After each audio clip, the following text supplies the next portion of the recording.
तो HDFC ERGO का नया प्लान ऑप्टिमा लाइट आ चुका है मार्केट में।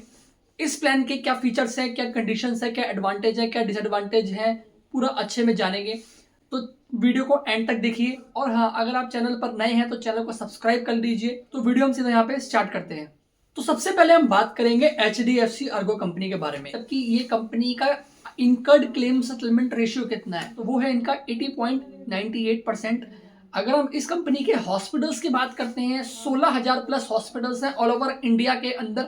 और ये जो हॉस्पिटल्स हैं ये सारे कैशलेस हॉस्पिटल्स हैं, मतलब जहां पे आपको अमाउंट पे नहीं करना होगा अपनी जेब से, सिंपल कैशलेस कार्ड जाके दिखाना है, सारा एक्सपेंसेस जो है वो कंपनी की तरफ से पेड होगा। बात करते हैं बेसिक फीचर्स की, कुछ एलिजिबिलिटी की, सम इंश्योर्ड वगैरह की, इन सब चीजों की बात करते हैं। पहले हम बात करते हैं कवरेज की, कितना आप कवरेज ले सकते हो। 5 लाख और 7.5 लाख का पॉलिसी इसमें अवेलेबल है, दो कवरेज है। रूम एलिजिबिलिटी की बात करते हैं, वो है आपका 1% of some insured per day का आपको मिलेगा। और आईसीयू चार्ज की बात करते हैं तो वो मिलेगा 2% ऑफ सम इंश्योर्ड। इस पॉलिसी को आप 1 साल का, 2 साल का, 3 साल का ले सकते हैं। 2 साल 3 साल पे लेने पे आपको एडिशनल डिस्काउंट मिलता है। बोनस की बात करते हैं, जिसे नो क्लेम बोनस कहा जाता है, वो आपका 10% मिनिमम है और मैक्सिमम आप बोनस को 100% तक ले सकते हो। मतलब 10-10% करके आपका जो कवरेज है वो एवरी ईयर बढ़ेगा। मैक्सिमम 100% तक कवरेज आपका जाएगा टोटल 10 साल के अंदर।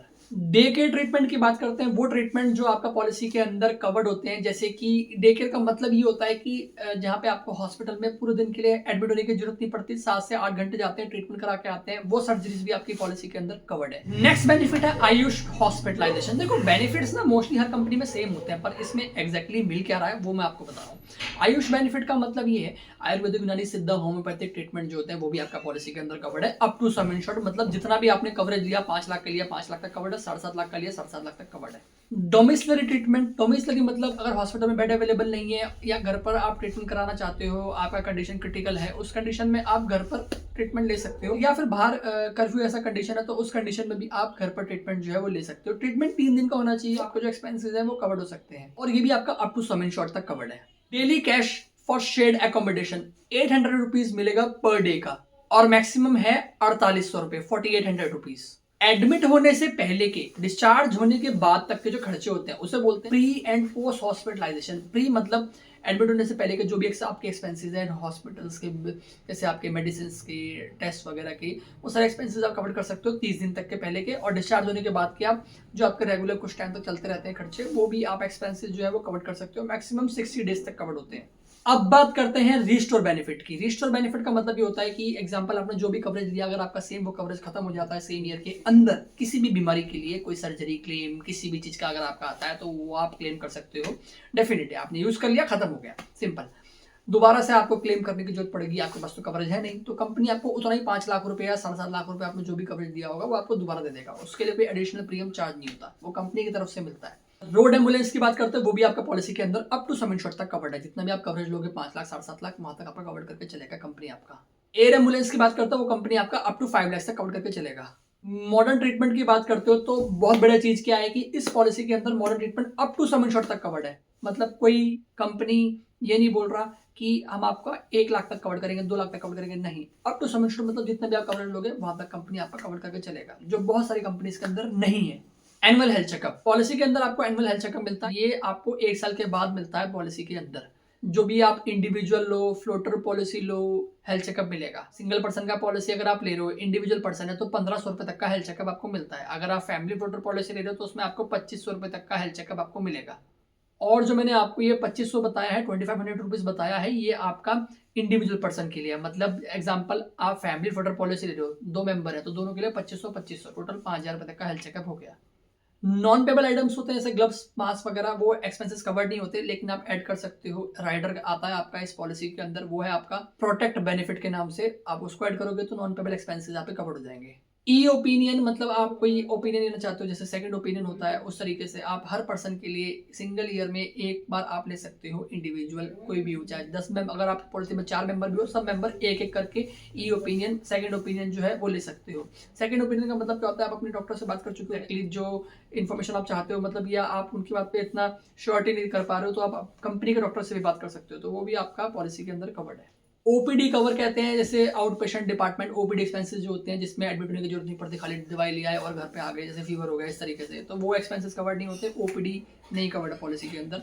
कोई भी को पेमेंट नहीं है, मतलब आपको 80% 90% कंपनी पे कर रहा है, 10% आप अपनी जेब से पे कर रहे हो, ऐसा वाला कंडीशन नहीं है, पूरा 100% कंपनी आपको देगा।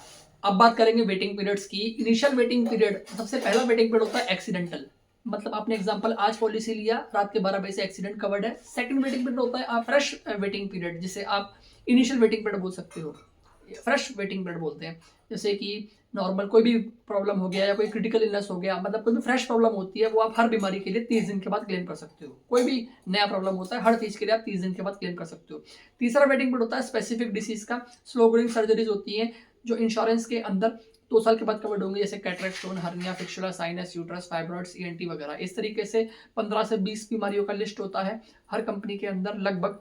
कुछ कंपनी में ज़्यादा भी हो सकता है, कुछ कंपनी में कम भी हो सकता है, वो company to company, plan to plan vary करता है। ये ऐसी बीमारियां होती हैं, ये ऐसी सर्जरी होती है जिसे कह सकते हो आप जो हल्के हल्के बढ़ती है, एकदम से एडमिट होने की जरूरत नहीं पड़ती। अब बात करते हैं लास्ट वेटिंग पीरियड की, वो है आपका प्री एग्जिस्टिंग डिसीज। अगर आपको पॉलिसी लेने से पहले कोई बीमारी है तो वो इंश्योरेंस कंपनी कवर करेगा 3 साल के बाद। बीमारी उसको कहा जाता है जिसकी आप रेगुलर मेडिसिन ले रहे हो, या आप वीकली मेडिसिन ले रहे हो, या पहले कोई सर्जरी हुआ हो, या पहले कभी हॉस्पिटलाइजेशन हुआ हो किसी चीज़ का, या कभी कोई एक्सीडेंट हुआ हो। तो कोई भी ऐसी चीज़ जिसके लिए आप कभी हॉस्पिटल में एडमिट हुए हो, या आपका कोई रेगुलर मेडिसिन चल रहा हो, उस चीज़ को कहा जाता है प्री एग्जिस्टिंग डिसीज। इस पॉलिसी के अंदर आपके कुछ ऑप्शनल राइडर भी हैं, जैसे कि लॉयल्टी बेनिफिट। एग्जाम्पल, आपने पॉलिसी में क्लेम नहीं किया, नेक्स्ट ईयर आपका जो कवरेज है वो 50% बढ़ जाएगा, कंटिन्यू 2 ईयर्स तक बढ़ेगा, 50% करके 2 साल के अंदर 100% हो जाएगा आपका पॉलिसी। आपने अगर अभी 5 लाख की पॉलिसी दी तो नेक्स्ट ईयर 7.5 लाख की हो जाएगी, और अगर सेकंड ईयर भी क्लेम नहीं किया दोबारा से आपकी 2.5 लाख रुपए का कवरेज जो है वो बढ़ जाएगा, तो 10 लाख का कवरेज हो जाएगा। टोटल आपका 100% कवरेज जो है वो बढ़ चुका है। जो 10% का आपका बोनस मैंने आपको स्टार्टिंग में बताया था, टोटल 100% तक मिलेगा 10 साल तक, वो तो आपको मिलेगा ही। प्लस ये आपका कंटिन्यू एक अलग तरीके से आप कह सकते हो लॉयल्टी बोनस, आप पॉलिसी को कंटिन्यू कर रहे हो अलग से, तो आप पॉलिसी को कंटिन्यू कर रहे हो, इसलिए आपको कंपनी 2 सालों के अंदर 50% का कवरेज जो आपका बढ़ा देगा। दूसरा एड ऑन था प्रोटेक्ट बेनिफिट, जो हमने पहले बात करी थी, नॉन पेबल आइटम्स जो होते हैं, ग्लव्स, मास्क वगैरह, वो एक्सपेंसेस आपके पॉलिसी के अंदर कवर्ड है। तीसरा एड ऑन है एग्रीगेट डिडक्टेबल, जो आपके प्रीमियम को रिड्यूस कर देता है। मतलब आपको कुछ पर्टिकुलर अमाउंट है जो क्लेम के टाइम पे अपनी जेब से पे करना पड़ेगा। स्टार्टिंग में जैसे 25,000 हो गया, 50,000 हो गया, इस तरीके से वो आपको पे करना पड़ेगा, बट आपका प्रीमियम जो है वो रिड्यूस हो जाएगा, वो आपके बजट में आ सकता है। तो अगर आप चाहो तो इस तरीके का एड ऑन लेके आप अपने प्रीमियम को रिड्यूस भी कर सकते हो। अब बात करते हैं डिस्काउंट की। पॉलिसी के अंदर कुछ डिस्काउंट्स भी होते हैं। एक है आपका लॉन्ग टेन्योर डिस्काउंट, मतलब अगर आप 2 साल की पॉलिसी लेते हो तो 7.5% का डिस्काउंट, अगर आप 3 साल की पॉलिसी लेते हो तो 10% का डिस्काउंट। 2 साल और 3 साल की पॉलिसी लेने का फायदा क्या होता है कि जैसे एग्जाम्पल, आपने एक तो डिस्काउंट हो गया, पैसा आपका बच गया। दूसरी चीज़ क्या है कि अगर आप 2 या 3 साल की पॉलिसी ले लेते हो, मानो अगर आपने 3 साल की पॉलिसी ली, अब उस बीच में इन्फ्लेशन हो गया या कोई प्लान में कुछ चेंजेस हो गए, तो उसके अंदर उसकी वजह से जो प्रीमियम बढ़ना था वो आपका प्रीमियम बढ़ेगा नहीं, क्योंकि आप ऑलरेडी 3 साल का पॉलिसी ले चुके हो। तो ये चीज़ का फायदा रहता है। प्लस आपका टैक्स बेनिफिट भी होता है। 3 साल का आप टैक्स बेनिफिट जो है अपने सीए से डिस्कस करके जो आपने अमाउंट पे किया है उसको 3 पार्ट्स में डिवाइड करके आप सेम रिसिप्ट को कंटिन्यू 3 ईयर्स तक दिखा सकते हो। दूसरा है फैमिली डिस्काउंट। 2 से ज़्यादा अगर मेंबर कवर्ड है पॉलिसी के अंदर मल्टी इंडिविजुअल में, तो वहाँ पे आपको 10% का एडिशनल डिस्काउंट मिलेगा। अब बहुत लोग बोलते हैं कि भाई आपने बोला था 10% का डिस्काउंट है फैमिली पॉलिसी में, वो तो मिला नहीं। लेकिन आपने ध्यान नहीं दिया कि मैंने आपको बोला कि फैमिली फ्लोटर पॉलिसी तो है, लेकिन मल्टी इंडिविजुअल, मतलब एग्जाम्पल, आप अगर पॉलिसी के अंदर 4 मेंबर हो, या जो भी आप 1 से ज़्यादा मेंबर हो, सबका अलग अलग कवरेज है, अलग अलग कवरेज, मतलब मल्टी इंडिविजुअल। मल्टी इंडिविजुअल उसे कहा जाता है जैसे आपके पॉलिसी के अंदर 4 मेंबर है, तो पॉलिसी तो फ्लोटर ही होगी लेकिन कवरेज अलग अलग हुआ। तो वहाँ पे अगर आप कवरेज अलग अलग लेके चल रहे हो, आपने इस तरीके की पॉलिसी ली है, तो वहाँ पे आपको 10% का डिस्काउंट मिल जाएगा। तीसरा डिस्काउंट है लॉयल्टी डिस्काउंट। अगर आप एग्जिस्टिंग HDFC अर्गो के कस्टमर हैं और आप ऑलरेडी 2000 से ऊपर का प्रीमियम कुछ पे कर रहे हैं और वो पॉलिसी एक्टिव है, तो उसमें आपको 2.5% का डिस्काउंट मिलता है। तो ये थी details about HDFC Ergo optima light. I hope so आपको मेरी दी गई इन्फॉर्मेशन समझ में आई हो। किसी भी तरीके का कोई भी डाउट है प्लान के रिगार्डिंग, कुछ पॉलिसी में वेटिंग पीरियड्स के रिगार्डिंग, कोई भी चीज़ आपको समझ ना आई हो तो आप कमेंट बॉक्स में कमेंट कर सकते हैं, या आप कॉल भी कर सकते हैं। डिस्क्रिप्शन में आपका नंबर अवेलेबल है। मिलते हैं ऐसे नेक्स्ट वीडियो में। Till then take care, bye bye, good bye और बाय बाय।